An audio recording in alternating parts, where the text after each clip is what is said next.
Room 307. This building has been dead a decade, yet the line screams alive, long and steady. Luis Moreno lifts the receiver. Only air answers, wet, breathing. And then a child's voice. "Are you on duty?" The timer climbs. The bulb trembles. That extension was cut years ago. Still, a fresh timestamp blinks. Far down a corridor, something squeaks like a gurney's wheel. Camera feeds show grain, no figures, just a ripple like heat. Luis swallows, traces the cable into the dark. Luis is the last guard on a storm-bent night. Overtime keeps the lights on at home and a promise alive. His father's unpaid care from long ago. Thunder leans on the roof. The generator coughs. If he walks out, he loses the shift and the fragile math of his life. Third floor was sealed after a fire in pediatrics. People say the smoke smelled sweet, like syrup. They say doors slam by themselves. They say a burned nurse counts beds. Luis laughs at ghosts in daylight, but night gathers debts, and the elevator won't wake. Keys rattle like tiny bones. He takes the stairs. With each step, the air drops a degree, like the building is inhaling. His radio whispers his own breathing back at him. A fluorescent tube guttering on the landing paints the wall in feverish white and green. The third floor door yawns. The stink of wet ash rides out, braided with children's soap. Far off, a bell chimes 3 times, soft as a heartbeat. Luis shines his light. Something metallic drips. The beam finds a set of tiny handprints in soot, then loses them. A gurney sits sideways, wheels smeared with something shiny. One wheel ticks, ticks, ticks. Fresh tracks point toward the nurse's station. Fresh, though no one has worked here since the arson. Luis presses his radio. Dispatch? Only garbled syllables giggle back.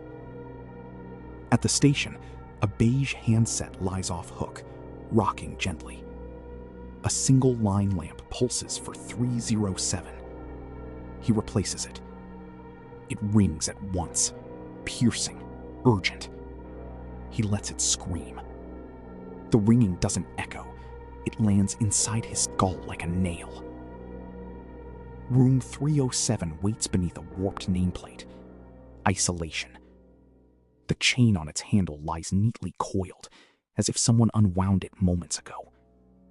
July air outside. His breath fogs here. Beneath the door, a draft pulls, like a mouth drawing soup from a spoon. A cot with cracked vinyl straps, a wall mirror fissured like ice, and a toy music box shaped like a carousel turning by itself. On a clipboard, admit, Baby M. Surname, Moreno. Luis grips the metal rail as if the room were tilting under him. His mother pointing at a brick tower on old drives, saying he was born somewhere like this during a power loss. He never asked which. In the chart, the ink bleeds where a date once lived. The carousel slows. The room listens to his name. The ceiling speaker coughs to life. Code blue, pediatric isolation. The door snicks. The handle won't turn. Lights strobe once, twice. The music box keeps time. Come back, the intercom pleads in a child's cadence. Syllables misfit, like a mouth learning. Wet little footprints appear on the floor. One, then another, leading to a supply closet. The knob is warm. Inside, a cot's frame, blackened. Its springs a ribcage. On the drywall, a small sooty handprint blooms fresh, as if pressed by heat and hope. Sprinklers erupt and spew black water. It hisses like frying film. Louise shoulders the door, wood splintering. The hallway outside has stretched, signs doubling back. 3A, 3B, 3A, like the floor's a loop of tape. Every emergency exit arrow points inward. By the fire doors stands a figure in a charred nurse's uniform, phone cord looped around her neck like a badge.